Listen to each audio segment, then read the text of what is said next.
시청자 여러분 안녕하십니까? 블록체인 인사이트 선솜입니다. 네, 오늘 카카오가 블록체인 프로젝트 코스모체인을 인수한다는 소식이 전해졌습니다. 이제는 글로벌 대기업들이 블록체인 시장에 뛰어드는 건 예산 일이 아닌데요. 더 늦기 전에 블록체인 업계를 읽는 눈, 오늘도 블록체인 인사이트와 함께 열어보시기 바랍니다. 자, 블록체인 인사이트 오늘의 라인업 공개해드리도록 하겠습니다. 먼저 코인 생존 토큰 실무자 회의에서는 코인 시장 최전방 전문가들과 함께 시장의 핫 이슈를 살펴보고 보다 심층적으로 파헤쳐보는 시간 갖도록 하겠습니다. 또 한 주간의 암호화폐 흐름과 정확한 데이터를 기반으로 여러분의 투자 방향에 도움을 드리고 있는 순서죠. 주간 코인 동향 신디케이터 김기석 매니저와 함께하겠습니다. 이어지는 프론티어 인터뷰에서는 위홈의 조산구 대표 모시고 이야기 나눠보도록 할게요. 네, 블록체인의 모든 것을 담아낸 블록체인 인사이트 오늘의 첫 번째 코너 코인 생존 토크 실무자 회의부터 시작합니다.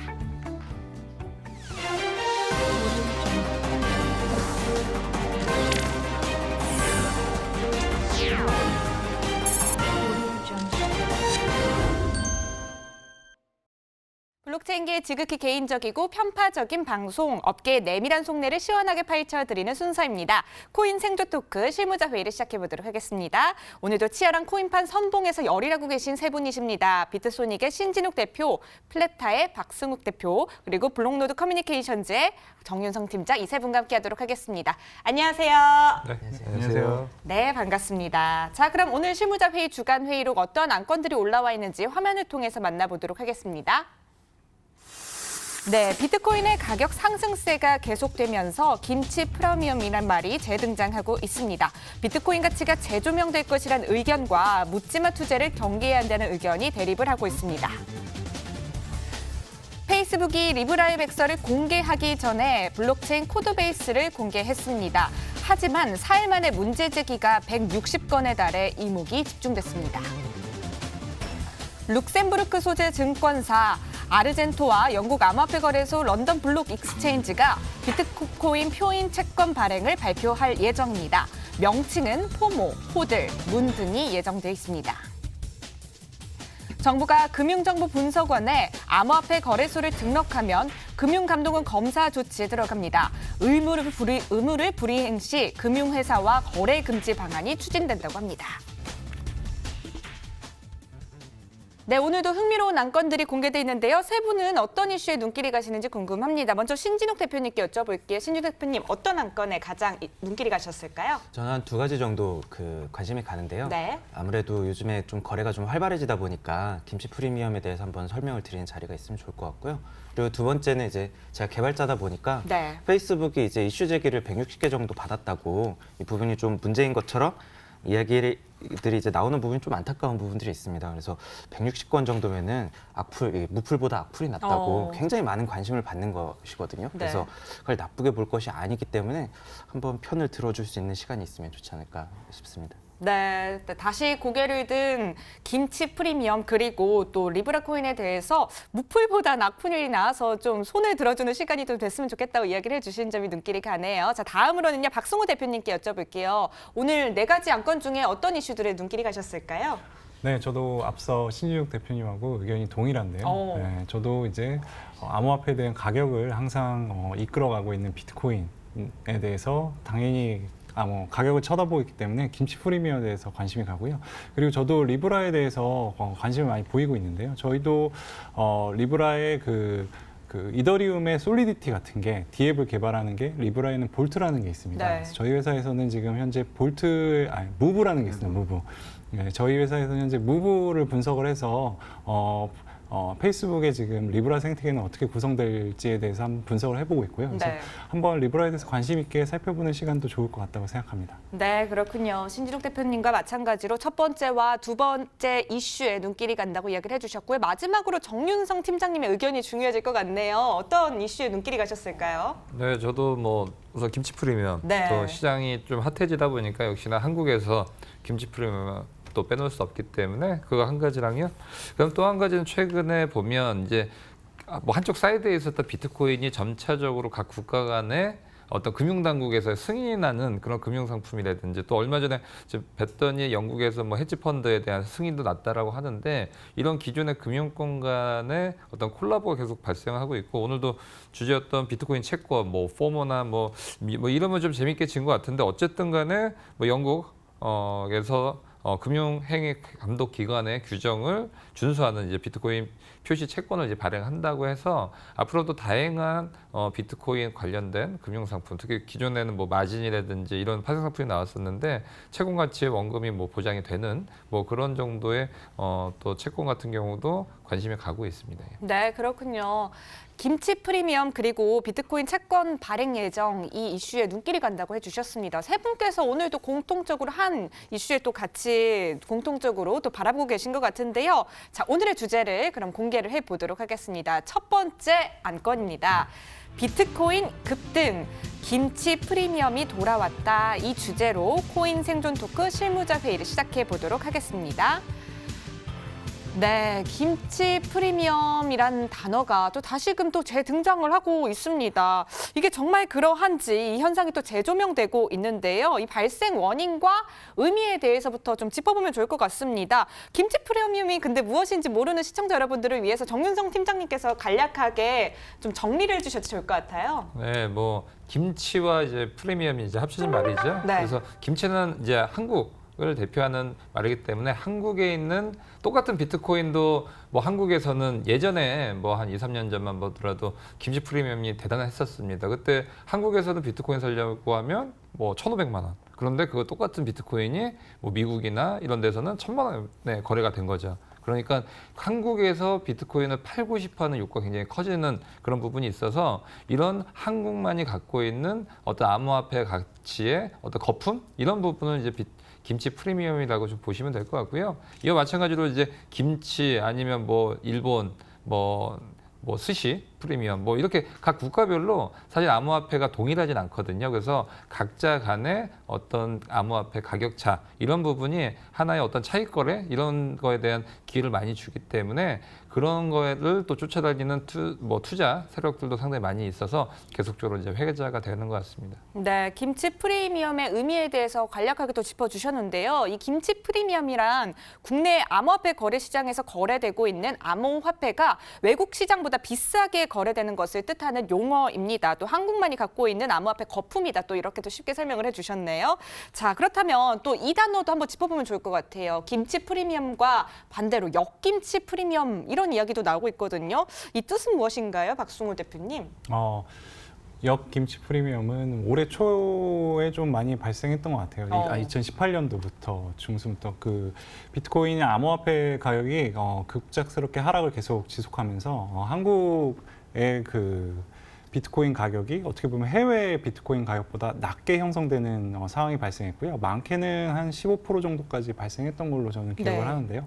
그래서 방금 전에는 뭐 국내에서 한 1,500만 원 정도에 살 수 있던 게 이제 해외 가면 1,000만 원이었던 게 역으로 만약에 해외에서 1,000만 원이었다면 국내에서는 한 850, 뭐 700 이렇게까지 살 수 있었던 가격 형성대를 얘기합니다. 그렇군요. 김치 프리미엄과 반대로 역김치 프리미엄은 뭐 작년 2018년 중순에 좀 발생을 했던 그때를 또 되짚으면서 이야기를 해주셨는데, 전 그럼 이게 궁금합니다. 지금은 그럼 김치 프리미엄으로 봐도 될까요, 신지욱 대표님? 지금은 그렇게까지 뭐 김치 프리미엄이라고 보기는 어려운 것 같아요. 근데 지난주에 많이 이제 상승했을 때는 네. 어느 정도 이거 지금인가? 재정 거래를 할 만큼 충분히 네. 이제 보통 한 김치 프리미엄 이제 방송에서 김치 프리미엄 얘기하니까 되게 이상한데요. 그래서 한 4%가 넘으면 그 외국의 거래소와 한국 거래소에서 이렇게 서로 그 차액을 이용해서 안전하게 수익을 먹는 이 재정 거래가 할 수 있는 정도라고 이제 수치를 4%라고 정도 얘기하는데 이제 그리고 이제 그게 이상 되면 이제 10% 이상, 20% 이상 되면 이제 그것만 해도 충분히 이제 먹고 살 수 있는 거죠. 그래서 과거에 김치 프리미엄이 실제 50% 이렇게 갔을 때는 해외에 있는 유학생들이 하던 수업을 멈추고 한국 본국으로 돈을 보내고 이런 식으로 이제 한 학기 쉬고 알바도 많이 했다고 합니다. 근데 아직까지는 그 정도의 그 김치 프리미엄이 아직 나타나지는 않은 상태인 것 같아요. 네. 그렇군요. 근데 김치 프리미엄이라고 부르기에는 시기상조다, 또 이렇게 보고 계신 것 같아요. 그런데 또 일각에서는요, 이 김치 프리미엄이 된다면은 한국의 암호화폐 시장이 조금 더 활발해지고 있는 거로 또 봐도 좋으니까 또 김치 프리미엄을 기대하는 시각들도 있더라고요. 이거 그냥 마냥 기대하면 좋을까요, 박승우 대표님? 가격이 상승이 급격하게 됐던 때를 떠올려 보면 네. 김치 프리미엄이 높아지면 높아질수록 가격 상승 분이 엄청나게 컸거든요. 2017년 당시 말을 살펴보면은 김치 프리미엄이 높아지면 그 다음날 비트코인 가격은 오히려 상승했어요. 그렇기 때문에 지금 김치 프리미엄이 퍼센트가 높아지면 높아질수록 그때 학습 효과가 있기 때문에 비트코인 가격이 올라갈 거다라는 네. 기대 심리가 더 높아지는 것 같아요. 근데 이게 그런 기대 심리가 높아지면은 이제 사람들이 비트코인을 사야겠다는 심리가 더 커지고 결국에는 국내에서 해외 거래소에서 비트코인을 거래하기는 쉽지는 않거든요. 그렇기 때문에 결국에는 투자 수익을 먹어야 된다는 심리가 커지고, 그리고 그렇다면 접근하는 방식은 결국에 국내 거래소에 진행해야 되니까 사람들이 몰리게 되고, 그러면서 이게 결국엔 프리미엄이 점점 더 높이 쌓여가는 형성을 더 하게 되는 것 같습니다. 네, 그렇군요. 자, 그렇다면은 이 단어 김치 프리미엄이 재등장을 하면은 거래소 입장에서는 어떻게 보게 되는지 이 점이 또 궁금한데요. 신진욱 대표님 기대를 하시는 입장일까요? 아니면 조금 더 우려 섞인 시각으로 또 보게 되실까요? 당연히 저희는 그 중간에서 거래를 잘 만들려는 사람이다 보니까 네. 중립적인 입장이 있고요. 김치 프리미엄의 장단점이 있는 것 같습니다. 아무래도 그 프리미엄이라는 게 어느 정도는 지표 역할을 좀 하는 게 이제 사실이에요. 그래서 외국의 상승폭보다 우리나라 내에서 어느 정도 상승을 미리 예측해서 미리 구매를 하는 거죠. 그래서 네. 어느 정도 뭐 한 3~4% 내의 김프는 충분히 향후의 방향성을 알 수 있는 그런 지표로서는 도움이 된다고 생각을 합니다. 그런데 너무 많은 이제 프리미엄은 결국에는 해외에서 그 돈을 다 따먹게 되거든요. 네. 그래서 그런 부분은 이제 안에서 안 그래도 이제 정부 당국이나 그런 외화 유출을 이제 걱정하고 저도 이제 국민의 한 사람으로서 그런 부분은 좀 염려스러운 부분이 있습니다. 네, 그렇군요. 거래소 입장에서는 아무래도 중립적으로 바라보게 된다고 이야기를 해주셨는데, 그렇다면 정윤선 팀장님 보시기에는 이 상황을 마냥 또 기대하고 있어도 되는 것일까요?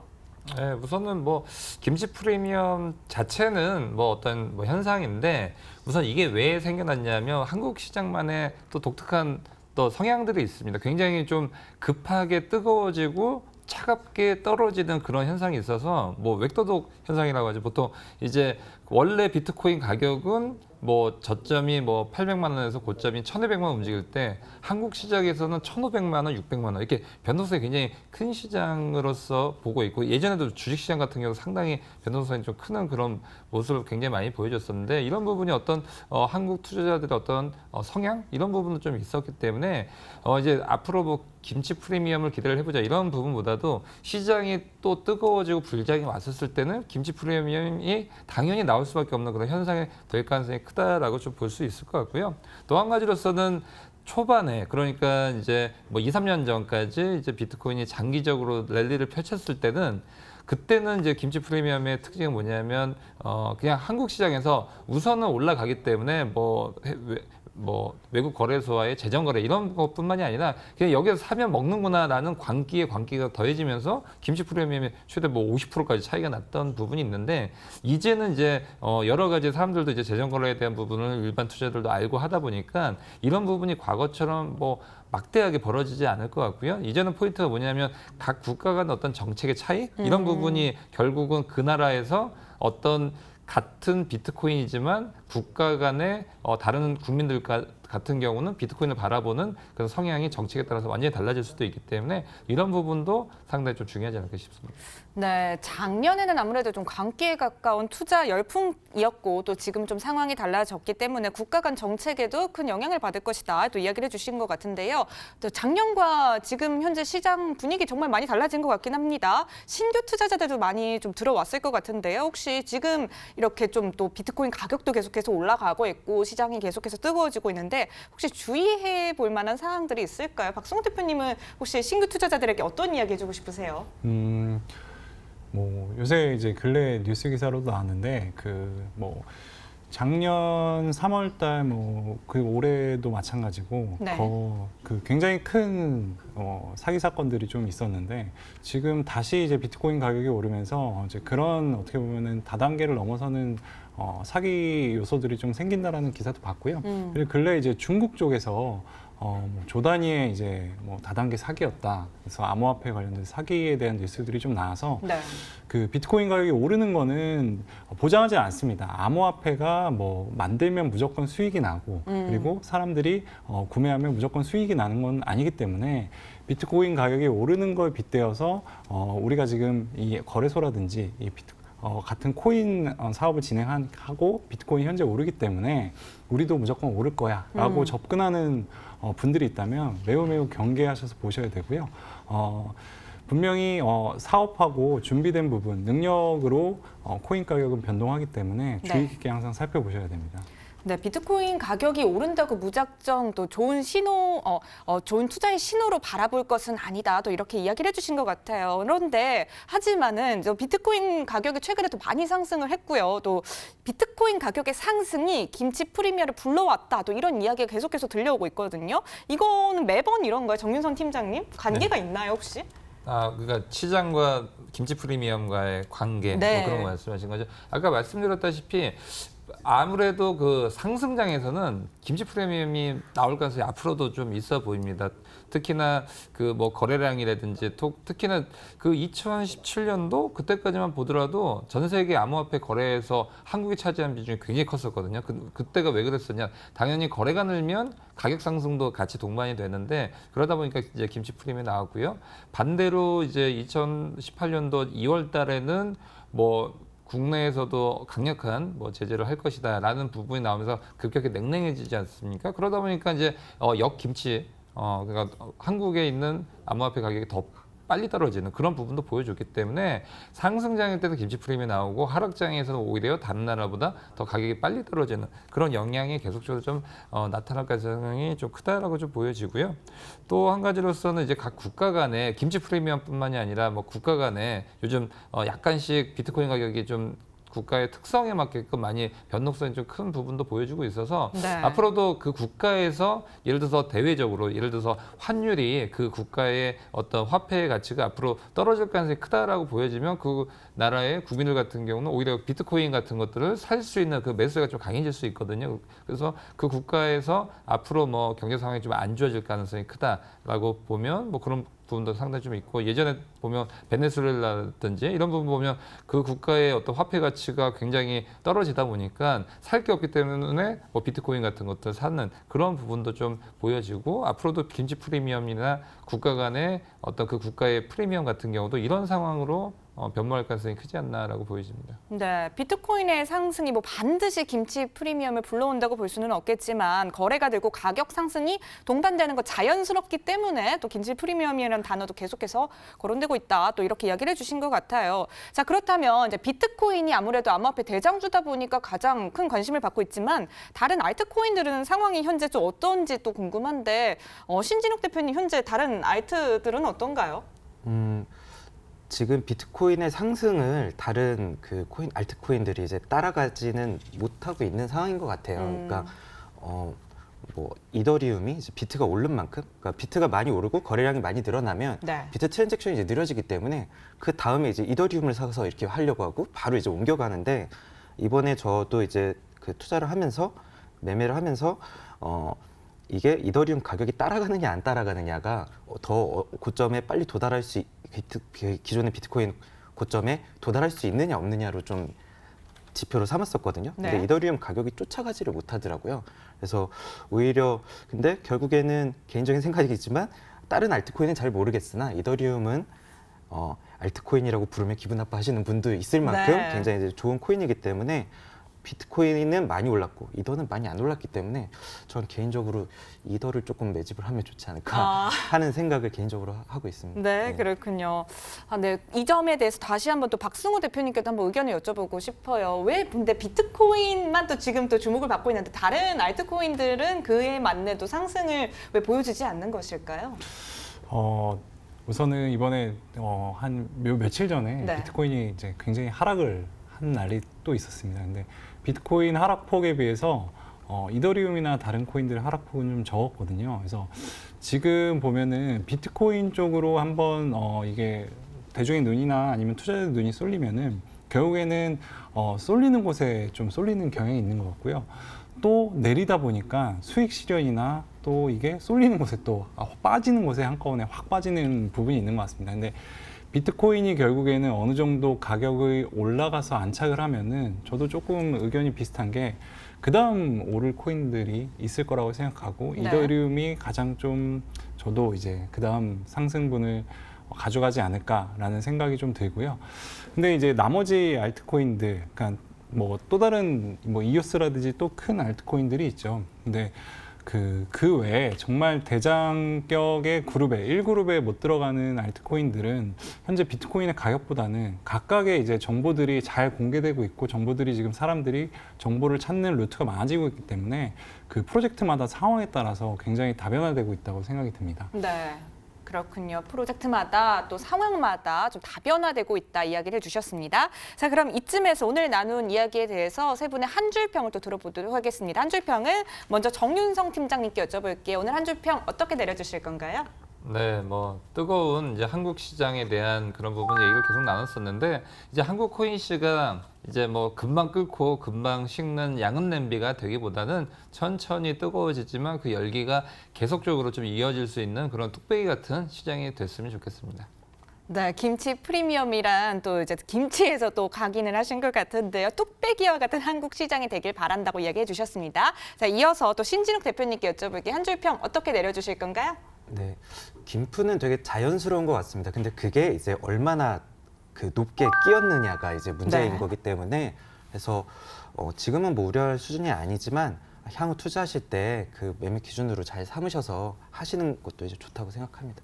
네, 현재는 우려할 상황은 아니지만 앞으로 또 투자를 하실 때 좋은 신호로 또 한번 또 먹여보는 것도 좋을 것 같다고 해주셨습니다. 마지막으로 박승호 대표님께 여쭤볼게요. 한 줄 평 남겨주시죠. 네, 시장의 이제 상황이나 김프 같은 것들이 굉장히 이슈화되고 논란거리가 될 때가 있었습니다. 그래서 숙성된 김치가 맛있듯이 저희 이제 시장도 한국 시장도 숙성된 맛을 보일 수 있게 안정화되는 시장이 되길 바랍니다. 네, 세 분이 아무래도 좀 비슷한 의견들이 나온 것 같습니다. 한국의 암호화폐 시장이 조금 더 성숙해지고 완숙한 모습으로 나타나길 기대한다는 또 한 줄 평 내주셨습니다. 네, 오늘 비트소닉의 신진욱 대표, 또 플레타의 박승호 대표, 블록노드 커뮤니케이션즈의 정윤선 팀장님과 함께했습니다. 오늘 나와주셔서 고맙습니다.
집단지성과 인공지능의 만남 하이브리드 인텔리전스 신디케이터의 김기석입니다. 정확한 데이터를 기반으로 한 주간의 코인 동향을 분석하고 투자 방향을 예측해보는 주간 코인 동향. 먼저 비트코인의 움직임부터 살펴보도록 하겠습니다. 비트코인을 비롯해서 암호화폐 시장이 지난주에 변동성이 굉장히 높았었습니다. 차트를 보시게 되면 지난 6월 26일에 13,800달러까지 도달을 했다가 지속적인 하락을 통해서 현재는 약 1,800달러에 도달하였습니다. 차트에서 보시는 바와 같이 10,000달러가 여러 번에 걸쳐서 깨졌었는데요. 하지만 가격을 방어하는 세력은 1,500달러 위에서 안정화시켜 주었습니다. 저희 신디케이터에서는 11,000달러에서 11,650달러를 과감하게 돌파했을 시 시장에 또 다시 한 번 더 매우 강력한 신호로 작용할 것이라고 예측을 하고 있습니다. 다음은 비트코인의 가격은 이렇게 하락을 하였는데 비트코인의 점유율과 시총의 변화를 살펴보도록 하시겠습니다. 비트코인의 점유율은 여러 변동성이 있었지만 결국은 지난주와 거의 유사한 62%에 도달을 하였습니다. 하지만 시총 자체는 지난주보다 약 20% 정도 하락한 3,150달러에 도달을 하게 되었는데요. 결국 이것은 비트코인의 하락이 시총의 하락으로 이어진 결과라고 볼 수가 있겠습니다. 그럼 시총 상위 10개의 프로젝트에 대해서 살펴보도록 하겠습니다. 시총 상위 10개 프로젝트 중에서 먼저 1위부터 5위까지 보시게 되면 보시는 바와 같이 1위에 있는 비트코인과 2위에 있는 이더리움은 두 자릿수 미만의 그래서 굉장히 안정적인 조정 상태로 보여주었지만 나머지 프로젝트들은 전부 다 10% 이상의 하락률을 보여주었습니다. 6위부터 12위의 프로젝트를 보시도록 하겠습니다. 네, 이오스를 비롯해서 테더를 제외한 이오스를 비롯해서 비트코인 SV가 가장 높은 하락률을 보여줬는데요. 무려 17%의 하락률을 보여주었습니다. 이러한 하락은 비트코인의 하락과 더불어서 시총의 하락에도 크게 영향을 끼쳤는데요. 그렇다면 상위 100개 프로젝트 중 상승률 탑5는 어땠는지 살펴보도록 하겠습니다. 상승률 탑5 프로젝트들은 시장의 조정과는 전혀 상관없이 굉장히 높은 수익률을 달성을 했습니다. 이것은 지난주에 비트코인의 상승이 그대로 반영된 것으로 볼 수 있겠는데요. 특히나 1위에 랭크되는 램 같은 경우는 무려 86%의 상승률을 보여주었습니다. 이러한 높은 상승률을 보여준 램 프로젝트를 다시 한번 살펴보겠습니다. 램 프로젝트 같은 경우는 말씀드린 대로 약 86% 상승을 했는데요. 시총 89위에 도달하게 되었습니다. 이러한 상승을 이끈 이유는 호재가 있었기 때문인데요. 먼저 랜 버추얼 머신의 테스트넷 출시 및 기술 업데이트에 대한 호재 발표로 인해서 높은 상승을 이끌었습니다. 그렇다면 시장에 민감하게 반응했을 하락률 탑5 프로젝트들을 보도록 하겠습니다. 네, 덴트를 비롯해서 웨이브스까지 5개의 프로젝트들은 무려 20%가 넘는 하락률을 경험했습니다. 좀 전에 보셨던 상위 10개의 프로젝트 중에서 가장 높은 하락률을 보여줬던 이오스 또는 비트코인 SV 같은 경우가 17%였던 것을 반영하자면 역시나 시총이 낮은 프로젝트들이 조금 더 높은 하락률을 보여준 것을 볼 수 있는데요. 이 프로젝트 중에서 특히나 덴트 같은 경우는 무려 37.5%를 하락을 했습니다. 덴트 차트를 같이 한번 보시게 되면 일주일 동안 쉬지 않고 꾸준하게 하락한 가격을 보여주고 있는데요. 이렇게 가격이 떨어지다 보니까 지지라인이 어딘지도 확실히 찾기 힘든 위치입니다. 더불어서 이 덴트 같은 경우는 로드맵 업데이트의 불확실성이 더욱더 시장에 부정적으로 영향을 미쳤다고 분석이 되고 있습니다. 네, 지금까지 현명한 투자 서비스를 제공하는 신디케이터의 주간 코인 동향이었습니다. 더 자세한 내용은 신디케이터.com 또는 신디케이터 모바일 애플리케이션을 통해서 정보를 얻어볼 수 있으니 많이 방문해 주시기 바랍니다. 전 다음 주에 찾아뵙도록 하겠습니다. 감사합니다.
를 선도하는 국내 유망 기업과 인물을 만나보는 프런티어 인터뷰 시간입니다. 오늘은 블록체인 기반 공유 숙박 플랫폼인데요. 위홈의 조산구 대표 모시고 이야기 나눠보도록 하겠습니다. 대표님 안녕하세요. 안녕하세요.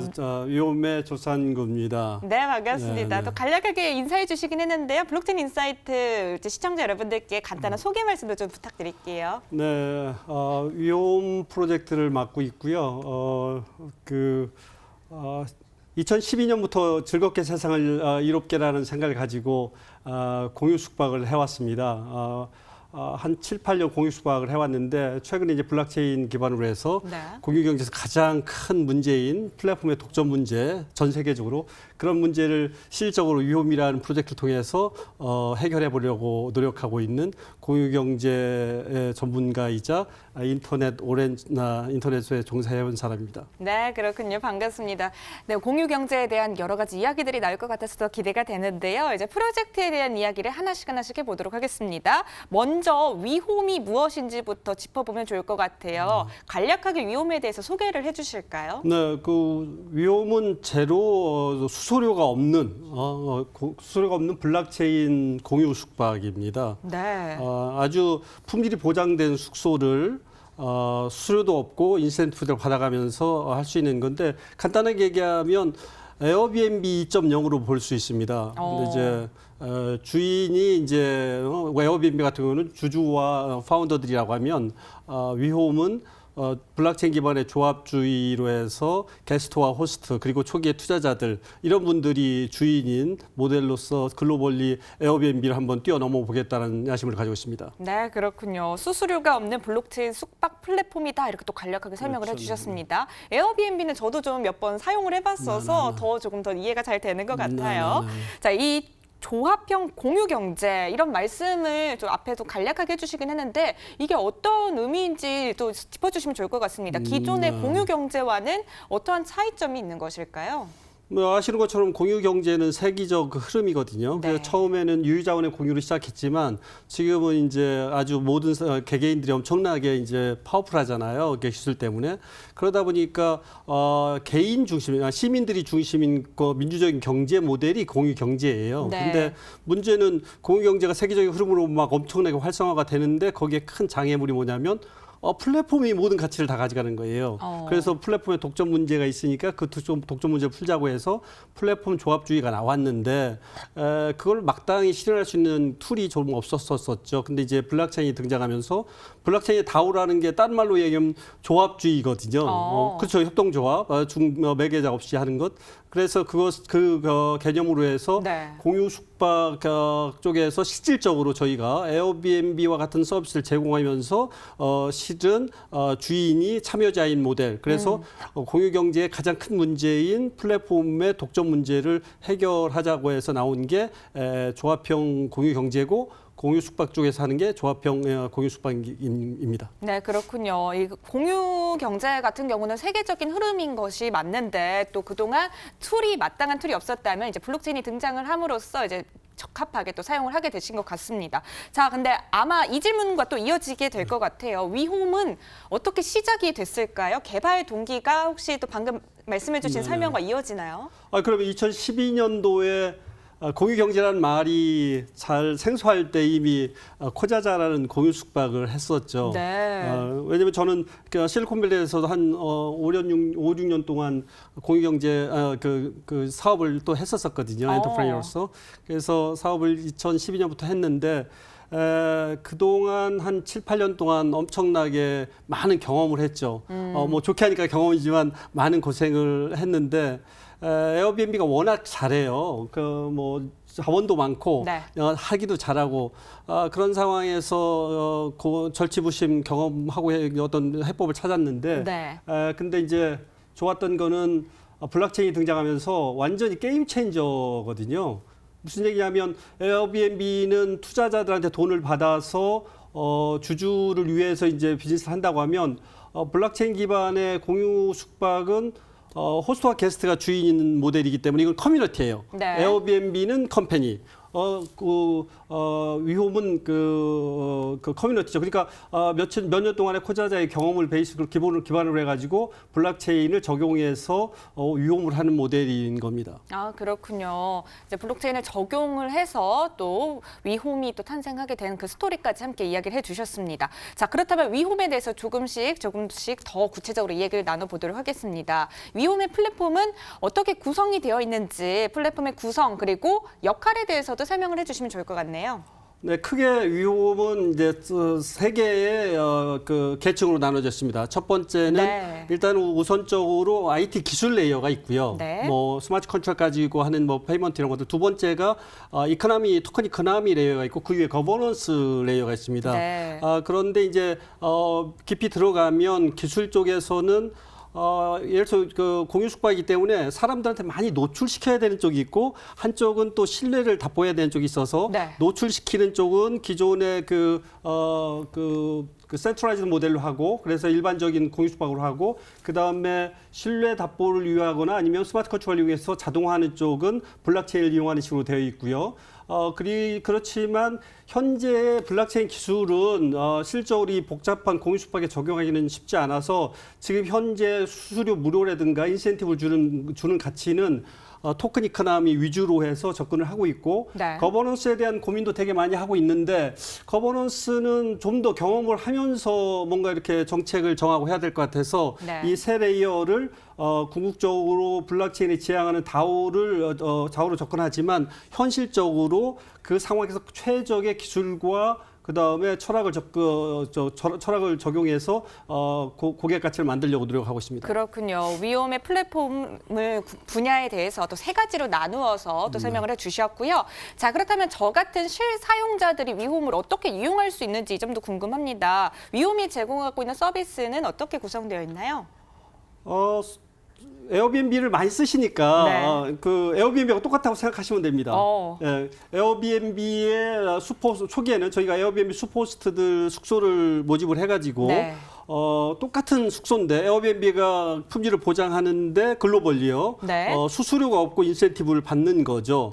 근데 이제 저희가 하나 더 추가한 건 뭐냐면 플러스 마켓플레이스라고 해가지고 여행객을 위한 여행 서비스, 그다음에 호스트를 위한 보험 서비스 이런 것들을 추가해가지고 네. 거기에서 공급자한테 수수료를 받는 식으로 해서 매출을 올리는 그런 전략을 피우고 있습니다. 아, 네, 그렇군요. 그리고 조금 더 구체적으로 위홈의 서비스를 이용하는 실사용자들이 어떤 혜택을 받을 수 있는지 이 점도 많이 궁금하실 것 같아요. 네, 일단은 수수료 없다는 게 되게 중요하죠. 그럼요. 예, 일단 공유 숙박 쪽은 가격이 되게 민감한 쪽이거든요. 네.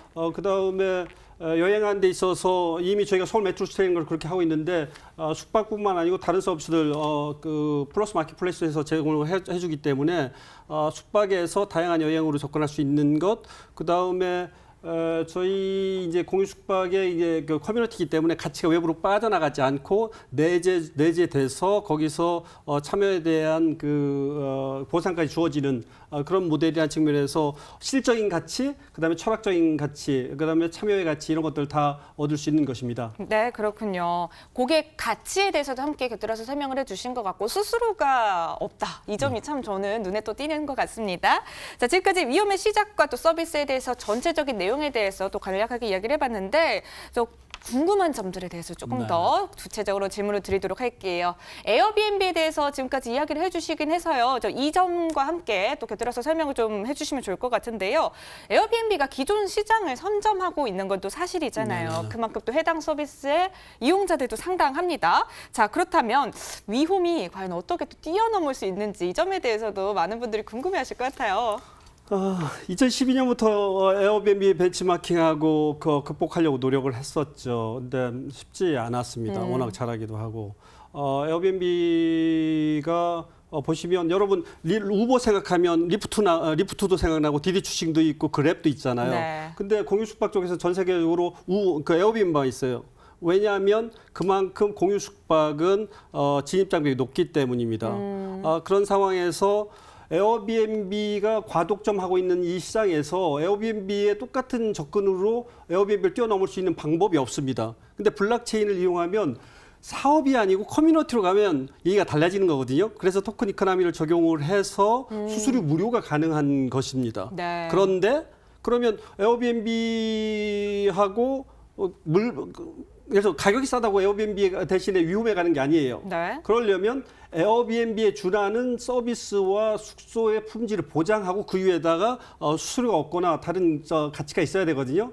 그런데 위홈은 코자자에서 7, 8년도의 경험을 가지고 에어비앤비에 준하는 서비스를 제공하면서 거기에다 추가적인 가치를 제공할 수 있는 겁니다. 네. 그러니까 게임 체인저죠, 블록체인이. 그래서 지금 이 상황에서 50조의 이상의 가치가 가는 에어비앤비를 몇 년 동안 절치부심한 코자자 팀이 어떻게 해보겠다고 할 수 있는 게 나올 수 있는 게 결국에는 블록체인 기반의 조합형 어떤 모델이 가능하기 때문입니다. 네, 그렇군요. 높은 진입 장벽이 있는 시장이니만큼 또 사업보다는 커뮤니티에 더 집중을 하신 점이 참 눈에 띄는 것 같습니다.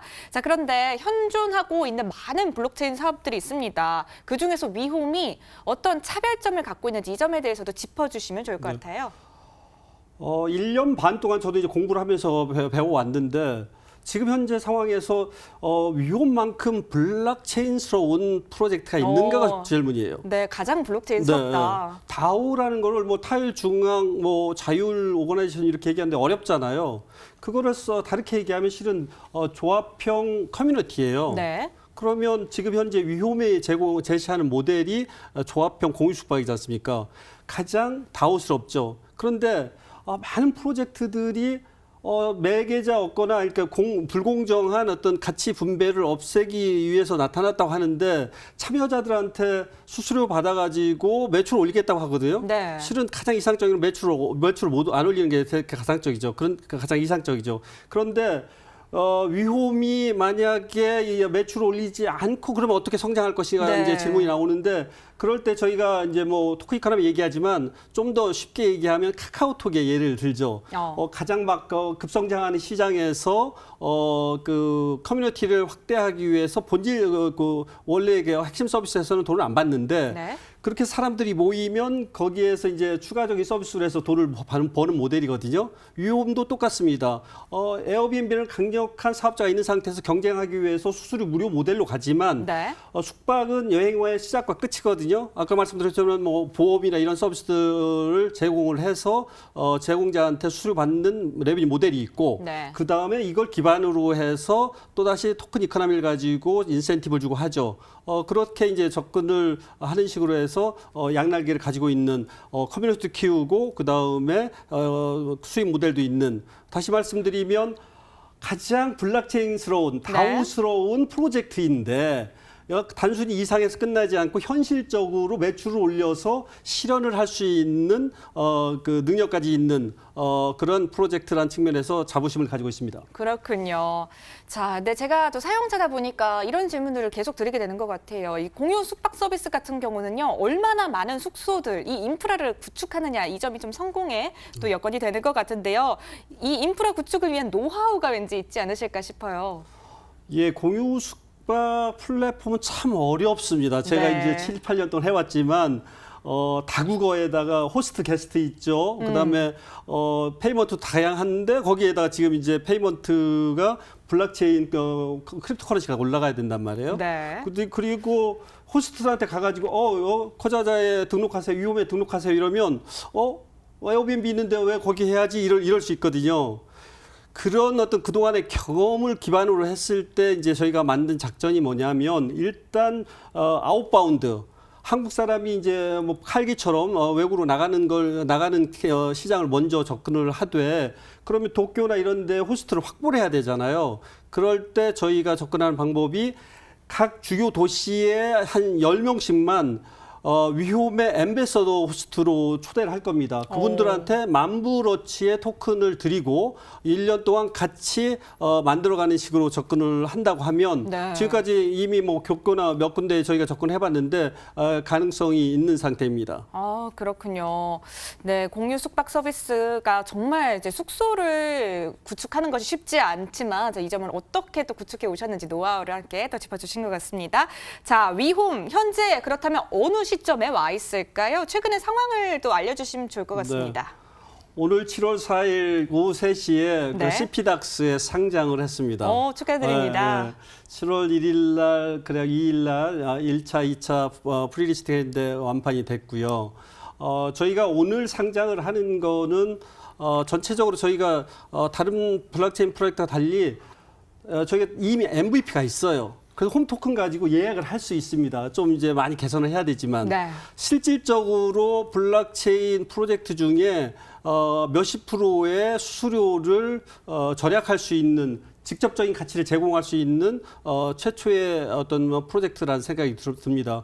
그래서 이미 상장을 해 있고요. 여러분 CPDAX에 가서 위홈 토큰에 관심을 가지시는 것 자체가 세계적인 흐름인 공유 경제를 지원하는 것이고 우리 사회를 위한 것입니다. 아, 그렇군요.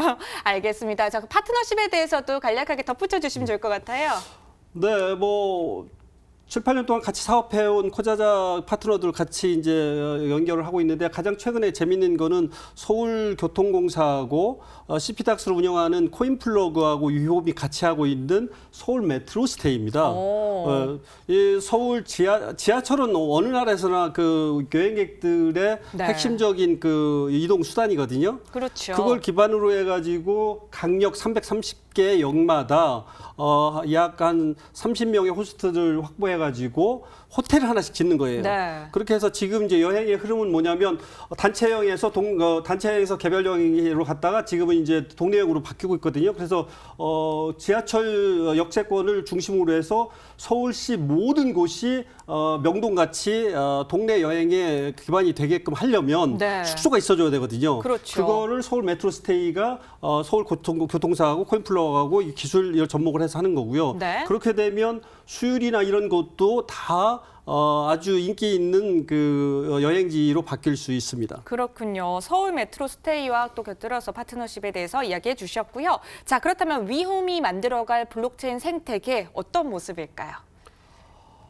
일단 공유 숙박으로 접근을 하죠. 그런데 공유 그냥 단순히 뭐 네. 에어비앤비가 만약에 없다고 하면 위홈 얘기를 하기가 참 상당히 어려울 것 같아요. 근데 에어비앤비가 있고 에어비앤비 슈퍼호스트를 초대해서 그렇게 해서 숙소를 확보하고 에어비앤비라는 아주 혁신적인 기업이 있는데 네. 그 기업의 가치를 뛰어넘는 새로운 고객 가치를 만들어내고 이렇게 얘기를 하면 전 세계 글로벌에서 공유 숙박의 새로운 그 장을 열 수 있거든요. 그런 자신감이 있고 7, 8년 동안 어떤 경험이라는 거는 대단히 소중한 겁니다. 그래서 공유 숙박으로 시작을 하지만 근본적으로 그 블록체인의 그 철학을 가장 잘 구현하는 것으로서 네. 단순하게 공유 숙박뿐만 아니고 공유 차량 모든 분야에 접근할 수 있고요. 궁극적으로 신뢰를 답보하는 모든 비즈니스의 조합형 모델로 접근한다고 하면 지금 뭐 그 중소상공인을 위한 제로페이 얘기를 하는데 마켓플레이스인데 수수료가 없는 마켓플레이스인데다가 그러면 이제 제로 마켓플레이스겠죠. 근데 네. 인센티브까지 주니까 중소상공인을 위한 플러스 마켓플레이스입니다. 그래서 세상이 완전히 바뀌는 그런 프로젝트라고 생각을 하는데 다만 이런 이상을 갖고 있지만 실질적으로 고객들한테 가치가 전달되는 모델로 현실적으로 접근을 할 겁니다. 네, 그렇군요. 공유 경제라는 이상을 또 현실로 만들기 위해 부단히 노력하고 계신 위홈의 조상구 대표님과도 함께했습니다. 오늘 나와주셔서 고맙습니다. 감사합니다. 예. 네, 블록체인 인사이트 오늘 준비된 순서는 여기까지입니다. 다양하고 또 알찬 소식들 모아서 다음 주 이 시간에 다시 찾아뵐 텐데요. 블록체인이 궁금하시다면, 블록체인 시장을 읽고 싶으시다면 블록체인 인사이트와 함께해 주시기 바랍니다. 저희는 다음 주 이 시간에 다시 인사드리도록 하겠습니다. 지금까지 시청해 주신 여러분 고맙습니다.